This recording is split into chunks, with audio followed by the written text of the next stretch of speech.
Well, hello. This is Dr. Isabelle Amigues, and welcome to the Unabridged MD podcast. Here we explore inspiring stories, practical tools, and expert insights for living a healthy life. Whether you're a patient, a healthcare professional, or simply curious about healing, you are in the right place. And as always, if you are looking for something that's so much bigger than just a rheumatology practice, please come check Unabridged MD, as we are the right place to get you to remission with the least amount of medication. With that said, let's dive in. Well, hello everyone. It's a pleasure to see you. I'm Dr. Isabelle Amigues, your friendly rheumatologist, and we are live to discuss gout. And gout is going to be a very important topic because we are very close to Thanksgiving. And so at Thanksgiving, we have this tendency of eating a lot of meat, a lot of high protein content food, and that can cause flares up. And so today we're going to learn of how to prevent those flare up, what to do in case you develop a flare up, and most importantly, if you do not have gout, I'm going to ask you to stay because I want you to teach anyone that may have gout at the table so that you know what to how to diagnose gout, and you can give a couple of informations to people so that they can go through this. So this is in preparation of Thanksgiving, okay? So gout is a very inflammatory arthritis where basically there is a release of uric acid that's a crystal, and that crystallization causes severe inflammation of the joint. Very often, the first joint that's affected is the first toe on the side. So that's called the first metatarsal phalangeal. So it's the side of the first toe, at the base of the first toe. And it's usually red, swollen, extremely painful. So painful that even the touch of a sheet will be like the worst pain they've ever experienced. If there is this type of pain at that area, that's usually gout. It could be some other thing, some other crystal arthropathy, but we're going to say for the purpose of this live that this is what's happening, right? That there is this podcast, this is gout. So if someone at the table is saying, oh man, I should probably not eat that much turkey, or I shouldn't eat as much as I am eating today, ask them what's happening. And then if they tell you like, well, I think what's gout, you can tell them like, well, do you have, does it affect your first toe? If yes, they probably have gout. And then there's a couple of more questions, which is like, have you started diuretics? So diuretics are a treatment to get some fluid out of your body. And it's usually for hypertension or for heart failure.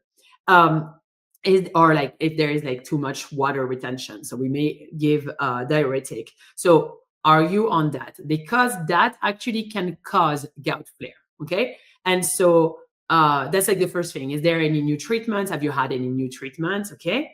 And then the next thing is, well, let me tell you some of the things that Dr. Amigues has taught me. Okay. So the first thing I want you to know is that it's 2025, almost 2026, and you should not restrict yourself. Okay, this is probably, I know you've gone and you've seen your rheumatologist, and the rheumatologist or like your primary care physician, and they're telling you, well, you know what? You should be on a low purine diet, and that's it. And then they're like, yeah, come back and see me when you have another flare. And that is wrong, because the truth is that if you have gout, it's not just because you're a gluten. That is actually not true. It's because from a genetic standpoint, or maybe medicine treatment, you have more risk of developing gout, right? You can eat exactly the same thing than someone else, and you will develop gout, and that other person will not develop gout. You're just more at risk. And the really good news is that we have treatment for that. So so this is, if like those are the questions you have to ask. If you have had more than 2 or 3 flares in the last year, it's time for you to get treated for gout more than just the gout flare. Okay. So I'm going to teach you how we treat gout flare, how you can treat your own gout flare. And then I'm going to teach you how we make sure that this never happens again. Okay. That's important.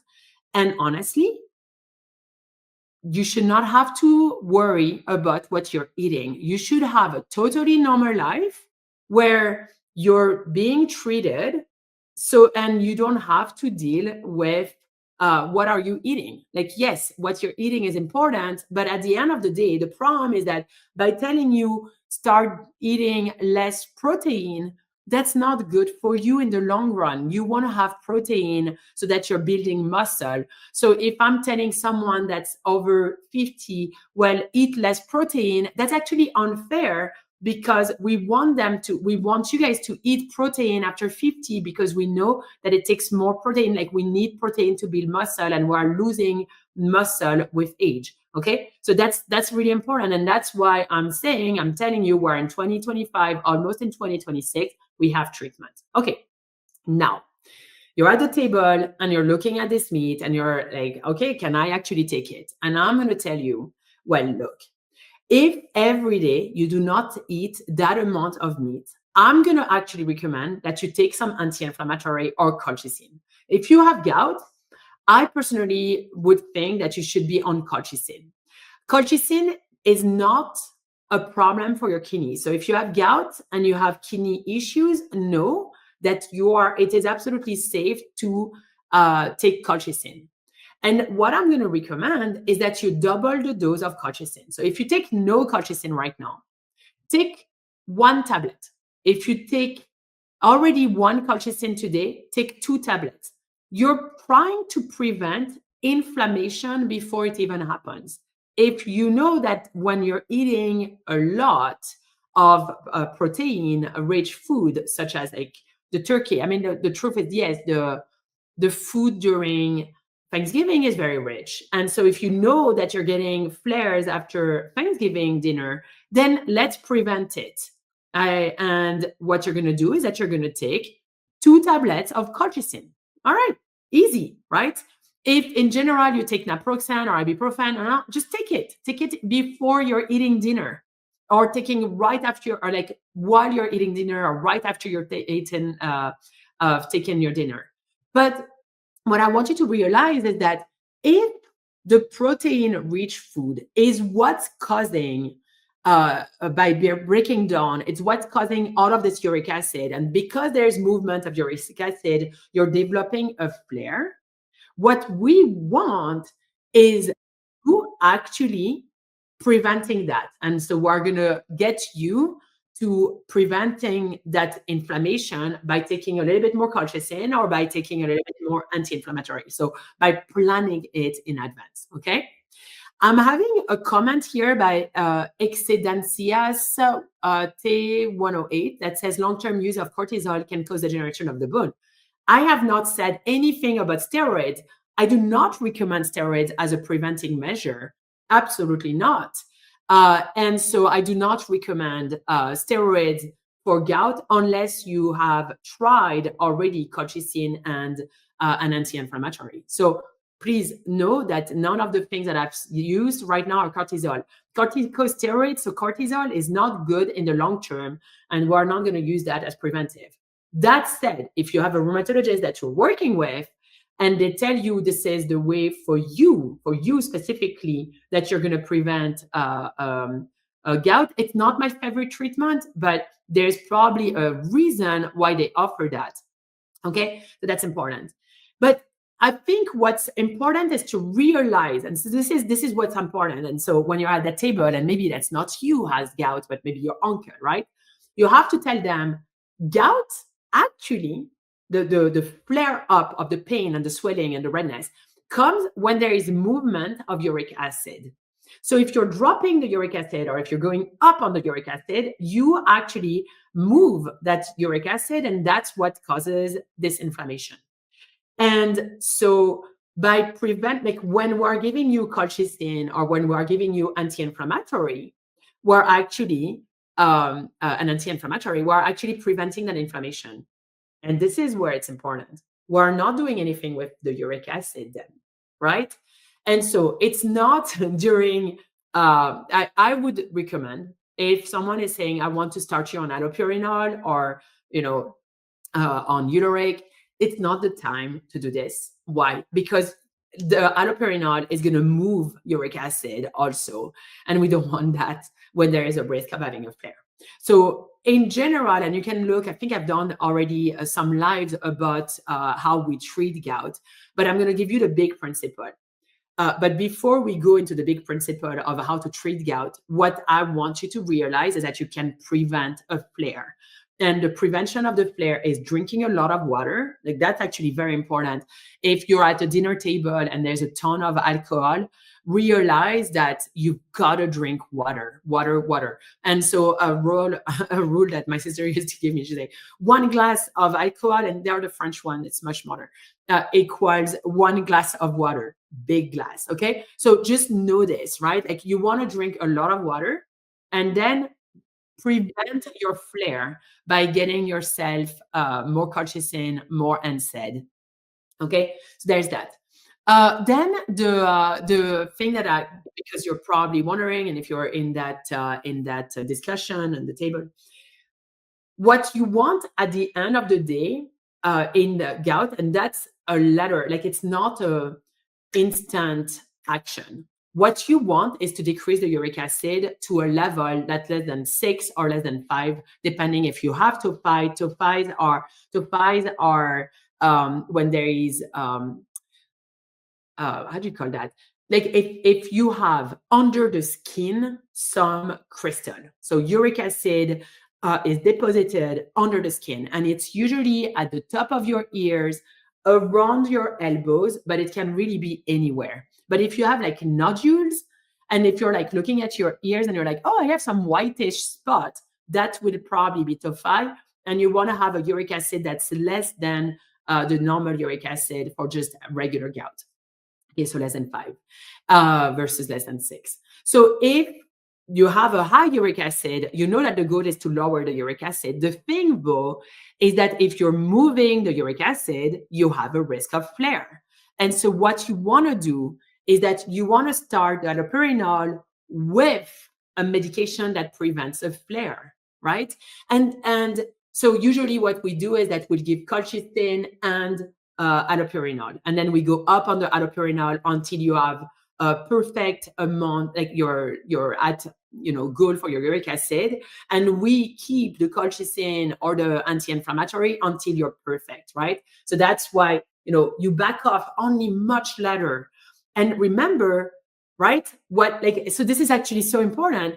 If me as a rheumatologist can give you allopurinol that can give a flare, it's kind of like the same that if you were to eat during the table and you're eating at Thanksgiving. And so I'm preventing a flare by giving you colchicine or by giving you an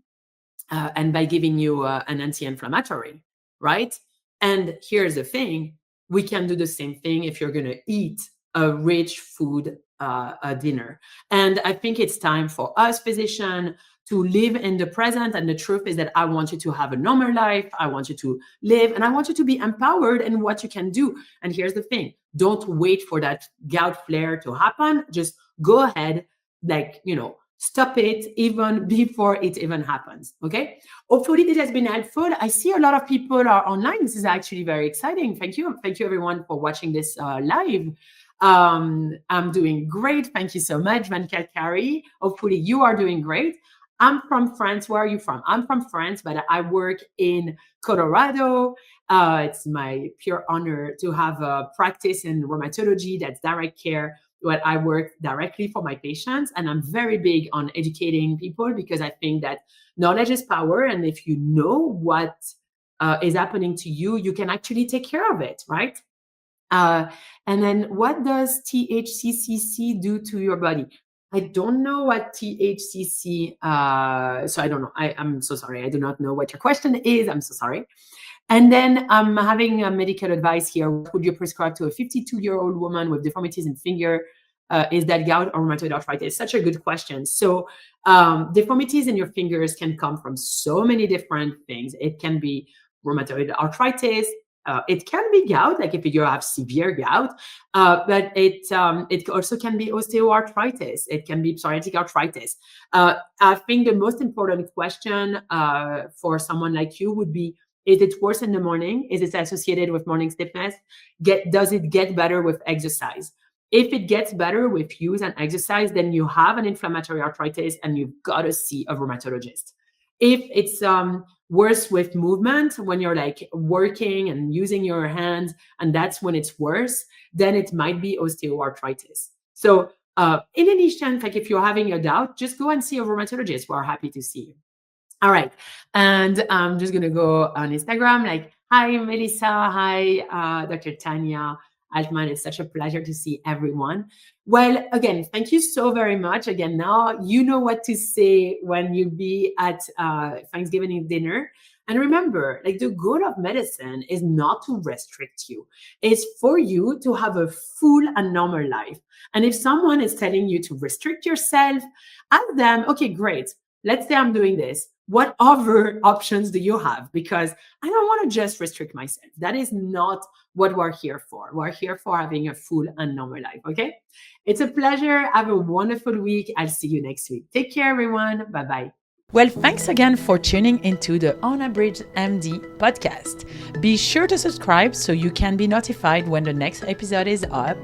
And as always, if you think that this would be helpful for a friend or a family member, please share. Wishing you wellness. Until next time, take care.